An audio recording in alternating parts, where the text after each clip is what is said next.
Assalamualaikum warahmatullahi wabarakatuh. Baik, sebelum kita memulai, ya, mari kita berdoa menurut agama dan kepercayaan kita. Al-Fatihah.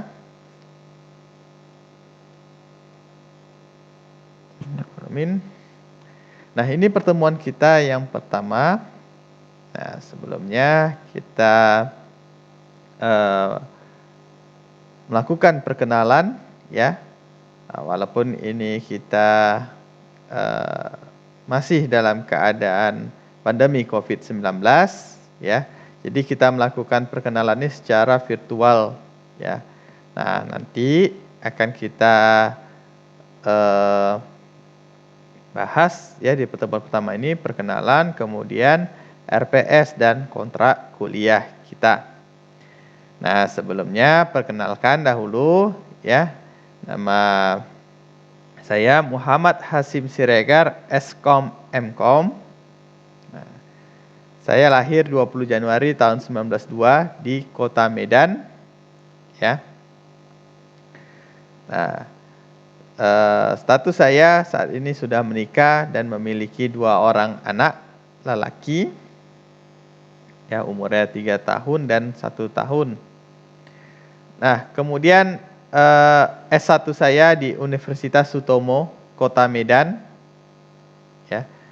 Nah, sebelumnya juga saya di SMK Telkom, Sandi Putra 1, Kota Medan, ya, jurusan Teknik Komputer dan Jaringan.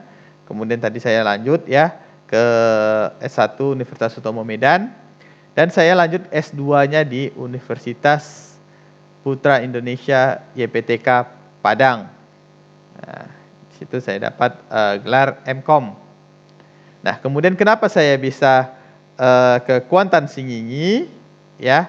Nah, kebetulan juga saya menikah dengan orang asli di Kabupaten Kuantan Singingi, ya, di atas permintaan keluarga. Kemudian saya hijrah, ya, dari Kota Medan ke Kabupaten Kuantan Singingi, dan kebetulan alhamdulillah ada Universitas Islam Kuantan Singingi, ya. Kemudian saya melamar di tahun 2018, ya, kurang lebih bulan Maret. Nah, sampai sekarang saya sudah dosen tetap, ya, status saya dosen tetap dengan jabatan fungsionalnya lektor 300, ya, dengan pangkat 3C. Nah, jadi dari AA kemarin, AA 200, ya, asisten ahli 200, 3B. Nah, saya lompat ke lektor 300. Ya, jadi dari lektor 200 itu saya lompati, ya, langsung ke lektor 300 karena sudah memenuhi syarat dari Tridharma, ya, penelitian, pengabdian, dan pengajaran. Kemudian dari penunjang juga. Nah, mungkin itu perkenalan singkat dari saya, ya. Selanjutnya kita akan membahas ke RPS. Terima kasih.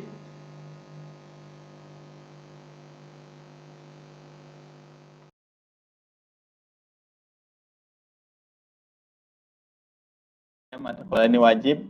Mata kuliah ini berada di semester 3. Tidak ada prasyarat di mata kuliah ini. Kemudian ini nanti tujuannya memberikan pemahaman tentang dasar mempelajari jaringan komputer. Kemudian memberikan pemahaman untuk mahasiswa agar dapat membangun sebuah jaringan komputer lokal. Jadi nanti diharapkan, ya, setelah kita selesai, ya, mata kuliah ini, adik-adik dapat membuat, ya, sebuah jaringan, ya, baik itu menggunakan kabel maupun nirkabel.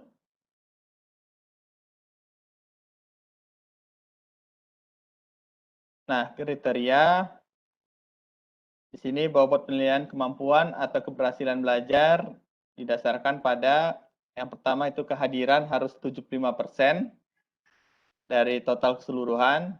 Berarti dari 16 pertemuan itu, ya, maksimal tidak hadir itu 4 kali. Nah, maksimal tidak hadir itu 4 kali ya. Lewat dari 4 kali itu tidak akan bisa mengikuti ujian akhir semester. Jadi batas 4 kali. Nah, di kegiatan tatap muka, ya baik secara luring maupun daring nantinya, mahasiswa juga harus berpartisipasi aktif, ya diskusi dan pengumpulan tugas. Nah, untuk pengumpulan tugas itu nilainya 10% diambil.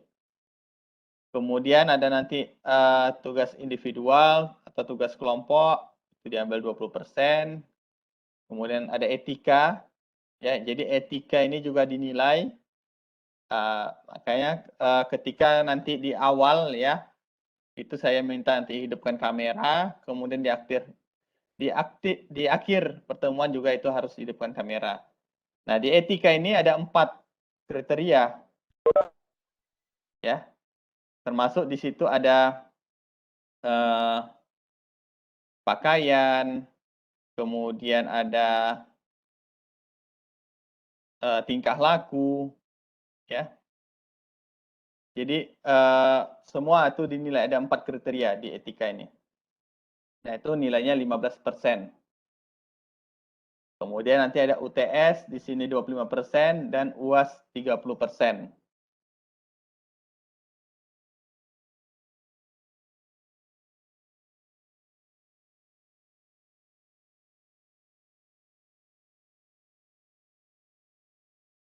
Nah, rincian mata kuliah. Yang pertama nanti kita akan bahas ini bagaimana kita online, ya. Kemudian nanti yang kedua ada protokol jaringan dan arsitektur. Yang ketiga ada komunikasi data dan layanan.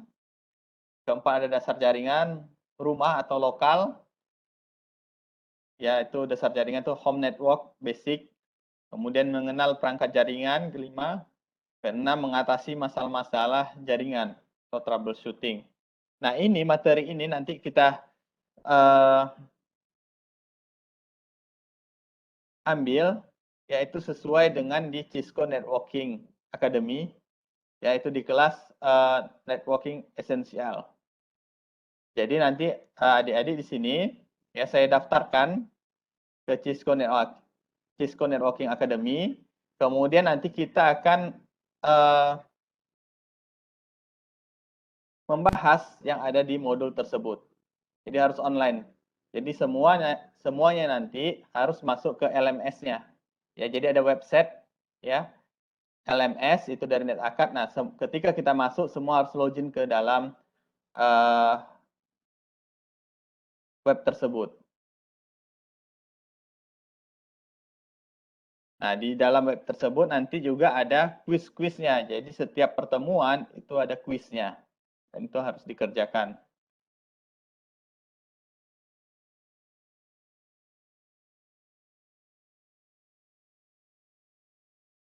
Oke.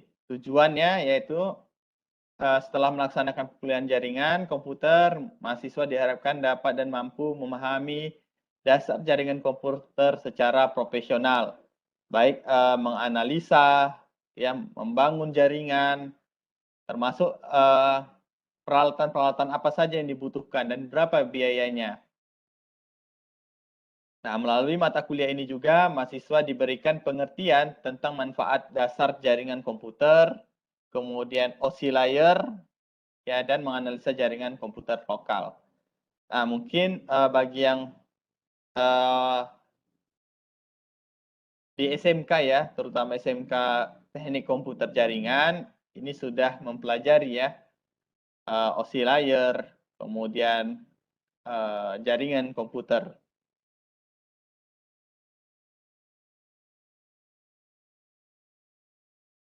Oke, persyaratan mata kuliah ini tidak ada, ya, karena ini wajib. Jadi kebijakan ini tadi seperti tadi yang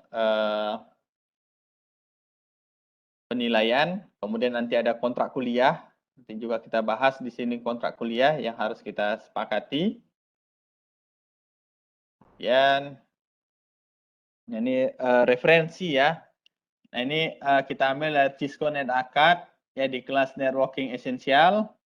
Kemudian nanti di Cisco NetAcad CCNA versi 7, yaitu di modul ITN, ini Introduction Networking.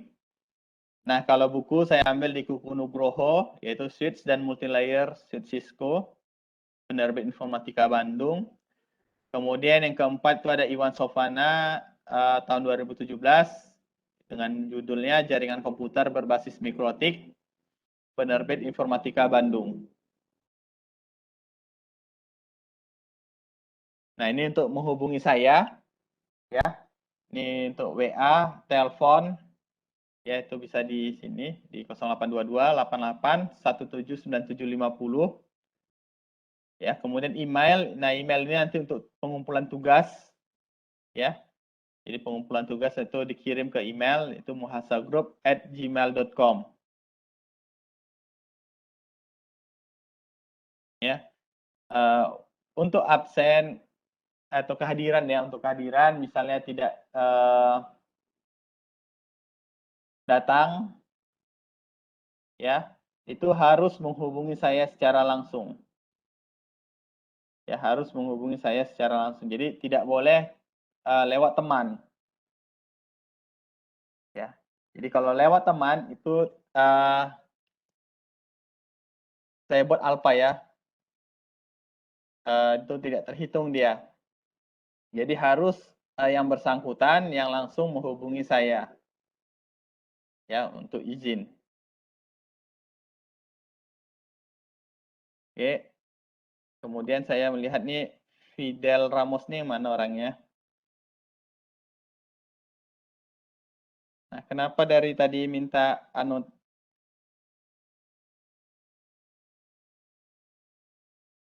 Ya, kenapa Fidel dari tadi minta anot? Ya, minta tulis-tulis di layar. Kenapa? Pak, pencet tuh Pak. Ya, itu jangan dibuat lagi, ya, karena itu mengganggu saya nanti nih. Nah, berbeda kalau di Zoom, ya.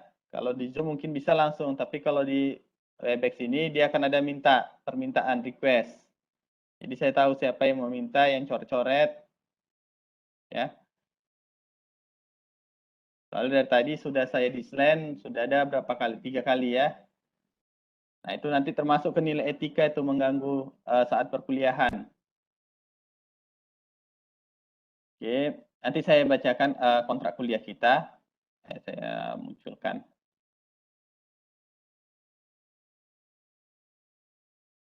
Oke, untuk di awal sudah ada yang mau bertanya? Sebelum kita lanjut ke kontrak kuliah, ada yang mau bertanya? Ya, Pak. Ada?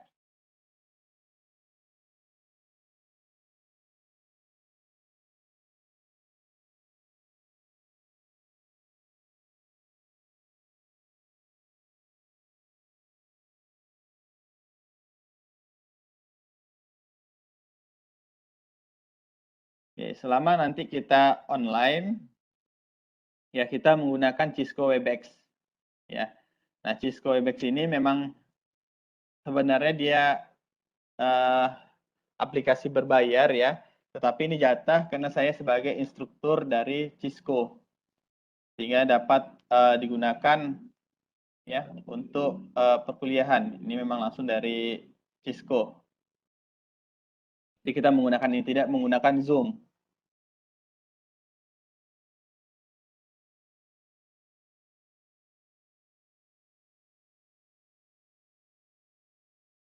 Tidak ada pertanyaan, kita masuk ke kontrak perkuliahan.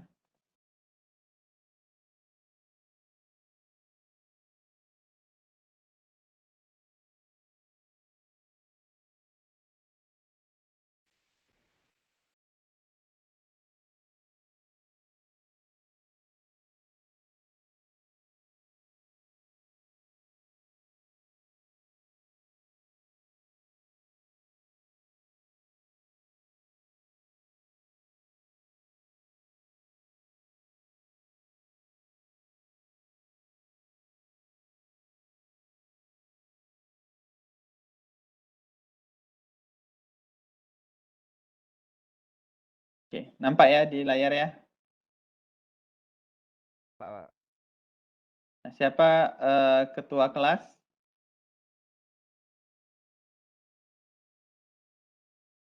Ketua kelas siapa?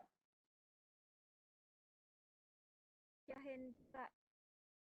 Hadir orangnya?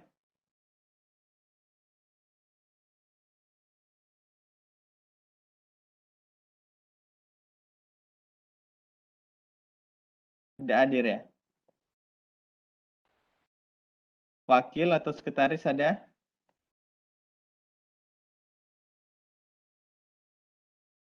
Wakilnya ada Pak Ardi Kurniawan, tapi jaringannya lagi nggak bagus kata dia Pak.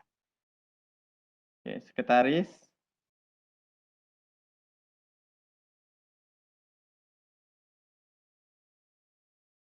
Sekretarisnya ada?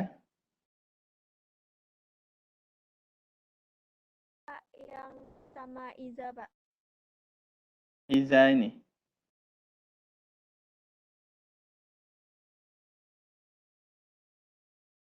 Nah, suaranya sekretarisnya. Iya Pak. Oke. Baik, saya minta ya sekretaris untuk mewakili dari kelasnya untuk membacakan kontrak perkuliahan ya yang ada di layarnya.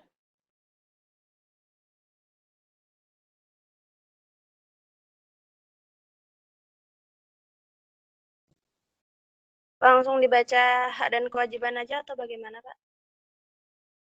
Langsung dari awal kontrak perkuliahan tuh dari atas. Kontrak perkuliahan. A. Identifikasi mata kuliah. Program studi teknik informatika. Nama mata kuliah jaringan komputer. Kode mata kuliahnya 0. Semester ganjil tahun ajaran 2021-2022. Jamnya 9.50. Status mata kuliah wajib, mata kuliah prasyarat nggak ada. Dosen pengampunya Bapak Muhammad Hasim Siregar, Eskom Mkom. Emailnya terlampir di situ. B. Pernyataan kesepakatan. Pada hari ini, Jumat 20 bulan September tahun 2021. Iya, Pak? Ya, hari Senin ya. Iya, hari Senin, salah.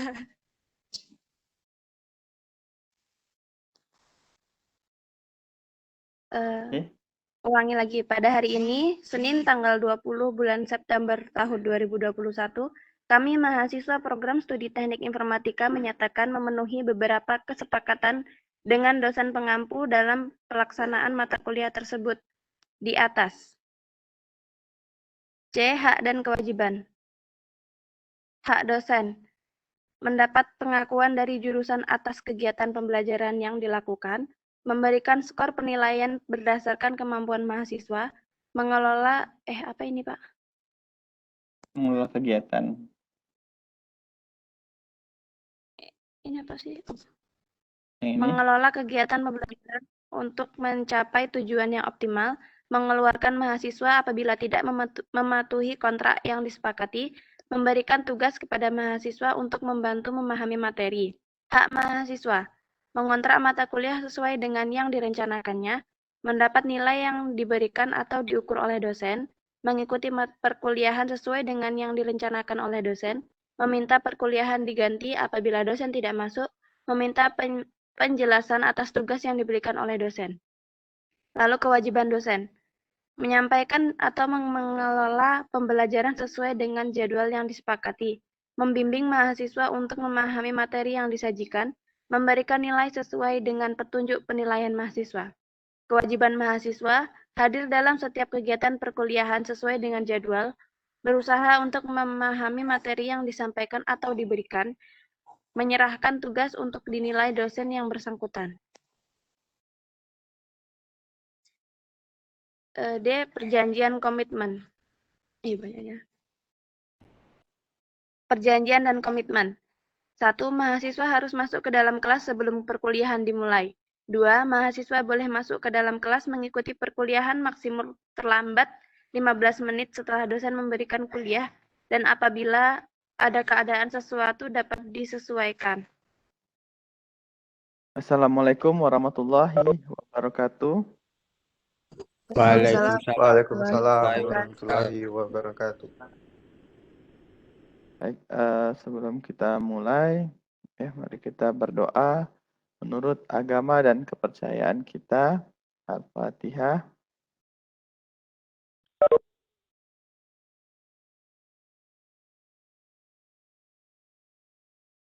Amin. Amin. Oke, kita mulai.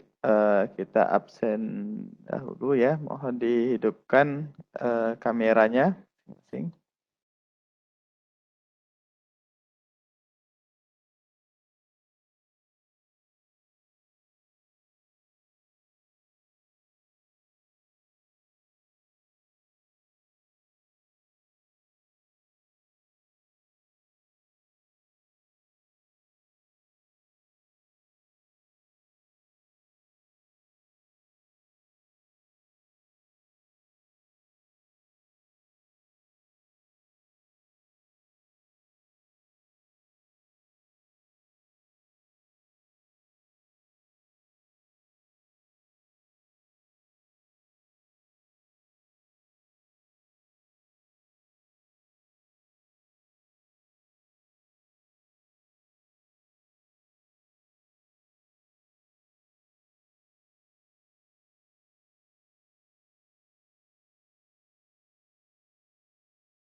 Nanti ada absen juga ya dari Google Form di akhir pertemuan kita. Nah, baik. Kita masuk materi kita ya di pertemuan kita yang ke-9.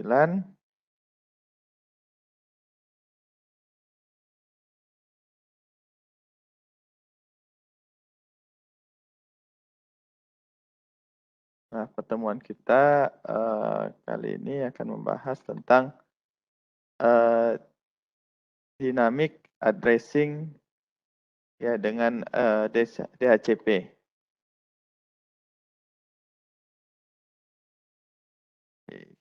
Sudah tampil di layar?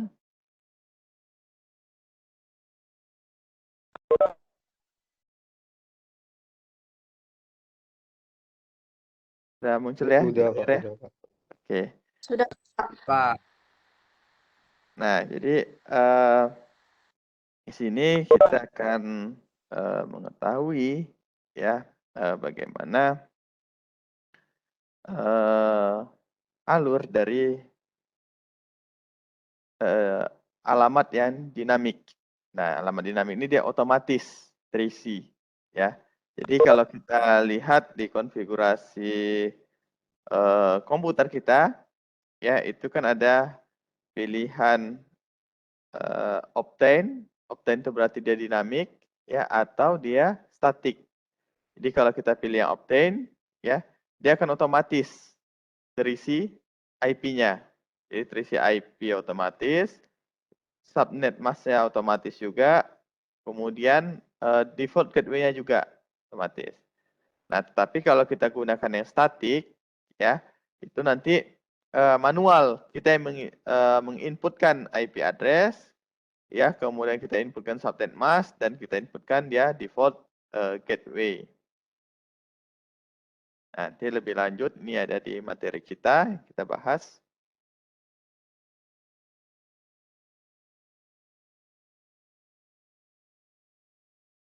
Nah, tema kita adalah dynamic addressing with DHCP ya, dengan tujuannya mengkonfigurasi DHCP server Ya, memang untuk mengaktifkan DHCP ini kita harus dikonfigurasi dulu DHCP-nya. Nah, baik itu nanti di modem misalnya, ya, atau di router, itu bisa dikonfigurasi DHCP servernya sehingga dia nanti yang memberikan IP-nya kepada host-hostnya. Nah, secara otomatis ya. Jadi si router atau si modem ini yang otomatis memberikannya. Nah, bisa juga ini kita konfigurasi di server, ya. Misalnya kita menggunakan server tower ataupun software yang model desktop ya, dia kan bisa juga kita konfigurasinya. Nah, jadi nanti ketika jaringan itu masuk ke dalam server, ya, dia akan memberikan otomatis IP ke host-hostnya tanpa kita menggunakan router tambahan. Jadi dengan switch saja, nah, itu bisa juga. Nah, di sini ada beberapa topik, ya. Jadi ada statik dan dinamik. Jadi ada alamat statik dan alamat dinamik. Tujuannya untuk membandingkan, ya, pengamatan IP versi keempat statis dan dinamis. Kemudian nanti ada DHCP versi keempat konfigurasi, yaitu mengkonfigurasi server DHCP 4 untuk menetapkan IP versi 4, ya, alamat IP versi 4 secara dinamis.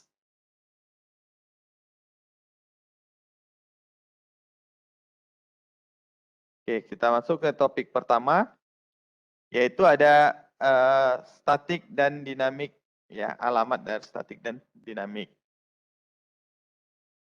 Nah, tugas dari statik IP4, ya, IPv versi 4 address itu dapat ditetapkan baik secara statis maupun dinamis. Ya, itu seperti yang tadi saya bilang di awal ya. Jadi ketika kita mau mengkonfigurasi IP itu ada dua jenis, yaitu tadi ada obtain and IP address automatically. Ini DHCP ya, secara otomatis. Kemudian yang kedua ini use the following IP address ini, ya, ini static. Nah, ini manual. Ya. Dengan tugas statis, ya, alamat host IP versi keempat itu harus dikonfigurasi secara manual. Kemudian juga subnet masknya juga manual, ya. Oke, ini IP address-nya pertama manual kita inputkan. Kemudian juga ini subnet masknya, ya. Ini manual juga kita inputkan, dan juga default gateway. Nah, ketiga ini secara manual. Ya. Nah, kemudian alamat DNS ketika kita buat ini use the following atau static IP4 address, maka DNS-nya juga static, ya, manual. Nah, sehingga nanti ini kita buat manual, ya. Nah, alternate ini opsional, boleh diisi, boleh tidak. Yang alternate nih, ya. Nah, ini semua manual jadinya. Setelah kita ini konfigurasi, kita inputkan, ya. Kemudian kita pilih oke. Kita pada hari ini, ya, terima kasih. Sampai jumpa lagi kita di pertemuan selanjutnya. Assalamualaikum warahmatullahi wabarakatuh. Waalaikumsalam warahmatullahi wabarakatuh. Google Form-nya nanti dikirim Pak. Ya, nanti Google Form-nya dikirimkan. Baik, Pak.